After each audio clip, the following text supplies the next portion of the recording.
ये भी नई शॉप खुली है स्कूल के सामने। शॉप का नाम है जायका, जायका फूड्स।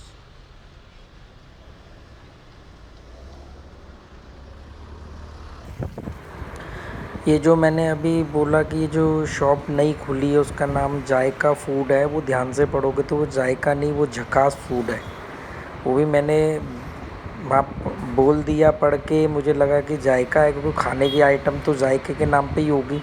झकास का खाने की आइटम से क्या लेना देना। तो मैंने वो अपने आप अंदाज़ा लगा लिया कि ये जायका फूड होगा, क्योंकि दिल्ली विल्ली की साइड में जायका बहुत सारा वो चलता है। एनडीटीवी पे एक शो भी आता था जायका इंडिया का। तो बाद में मैंने वो फ़ोन बंद था उस समय, जब मैंने ध्यान से पढ़ा तो वो तो झकास फूड है। तो ये अभी हम सियोलिम की तरफ जा रहे हैं, मेन मार्केट में। ये सारा सियोलिम एरिया ही है। ये मोरजिम वगैरह की साइड से आने का, वाघाटर पंजिम जाने का इकलौता रोड है। मतलब इसी रोड पे अगर हम पीछे की तरफ चलेंगे तो मोरजिम बीच आएगा, मैंडरिन बीच आएगा, आरम्बोल वगैरह के साइड में हम निकल जाएंगे, जितने भी रशियन बीच है। एटीएम से पैसे निकालने हैं।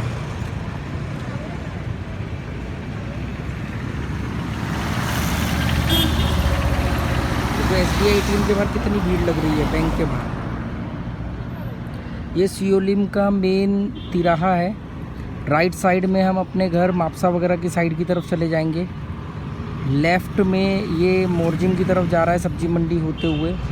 और ये जहाँ पर हम खड़े हैं, दोनों रास्ते, लेफ़्ट वाला और ये वाला, आगे जाके सियोलिम ब्रिज से जस्ट पहले मिल जाते हैं। मतलब आप वहाँ से जाओ, यहाँ से जाओ, बात एक ही है।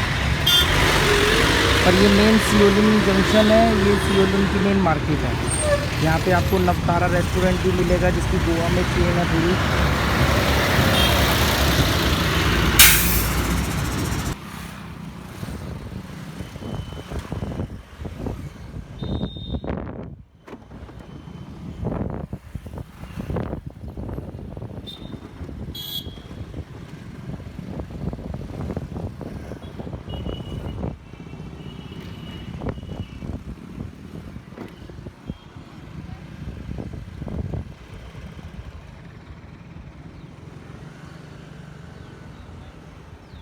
खाना है?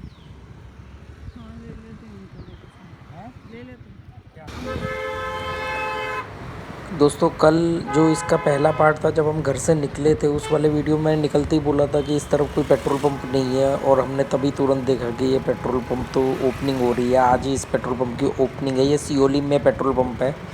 तो हम उस समय शूट नहीं कर पाए थे, हमें अंदाज़ा भी नहीं था पेट्रोल पंप होगा। तो अभी वापसी में हम लोग शूट कर रहे हैं कि ये एक नया पेट्रोल पंप खुला है। ये गौशाला है, इसमें आपको गायें दिख रही होंगी। ये सियोलिम की गौशाला है।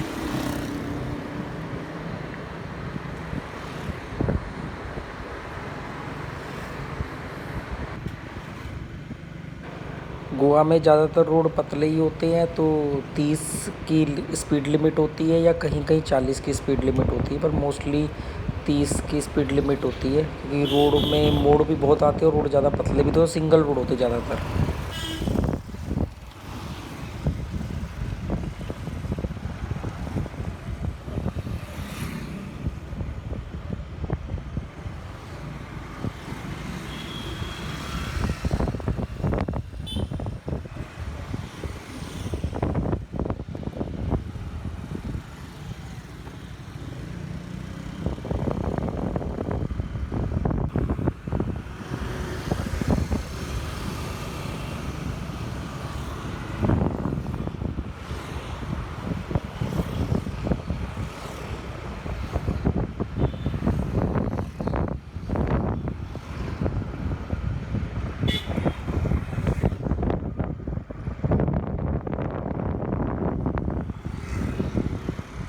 ये रास्ता तो नहीं आता नदी की तरफ?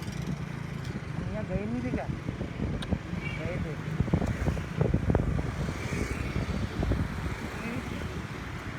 गए थे ना? ये घर दिखाया।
गोवा में इतनी तेज़ी से कंस्ट्रक्शन चल रही है, मतलब बाहर के लोग आके ज़मीनें ले रहे हैं लीज़ पे या ख़रीद रहे हैं, या यहीं के लोग अपनी ज़मीनों को बिल्डर के को सेल कर रहे हैं। तो इतनी जगह पे कंस्ट्रक्शन चल रही है, छोटी बड़ी, जो सुनसान इलाके होते थे वहाँ पे बीच बीच में लोगों ने शॉप बना करके सेल कर दी है या रेंट पे दे दी है। तो पूरे गोवा में कंस्ट्रक्शन चल रही है, मतलब एक डेवलपमेंट की तरफ जा रहा है। ये पता नहीं क्या डोगी सा बना के यहाँ खड़ा कर दिया है, और बाकी मालूम नहीं क्या होगा गोवा का, क्योंकि गोवा अपनी खूबसूरती और अपनी नेचुरल चीज़ों की वजह से जाना जाता है।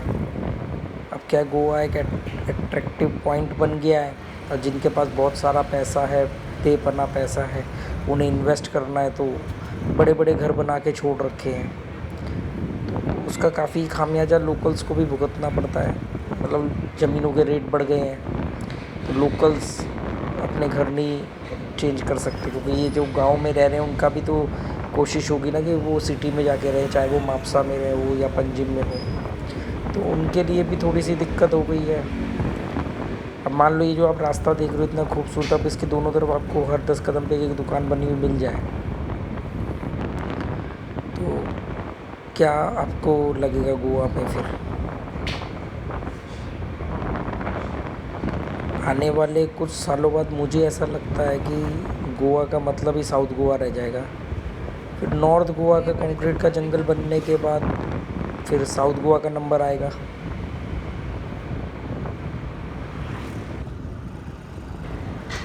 और ये तो होना ही है ना, पृथ्वी का साइज़ तो उतना ही है, धरती तो उतनी ही है, आबादी देखते ही देखते देखो 7 अरब पार कर गई।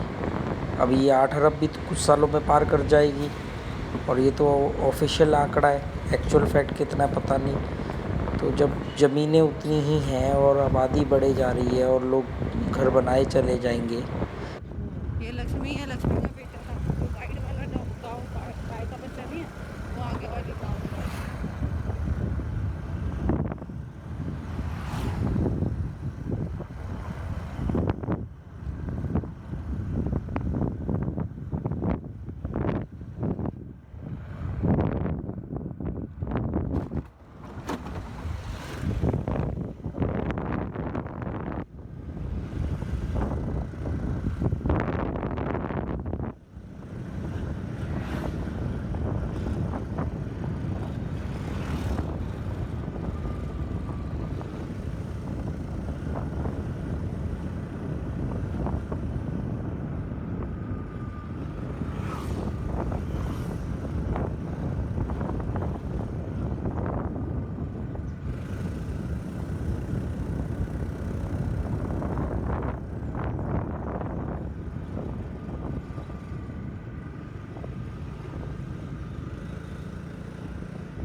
देखो इसको देखो।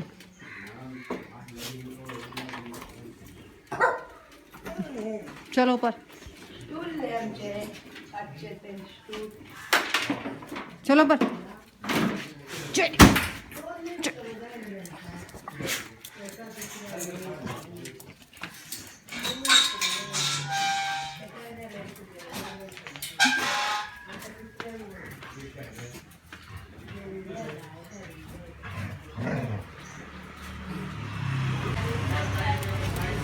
चलो ऊपर।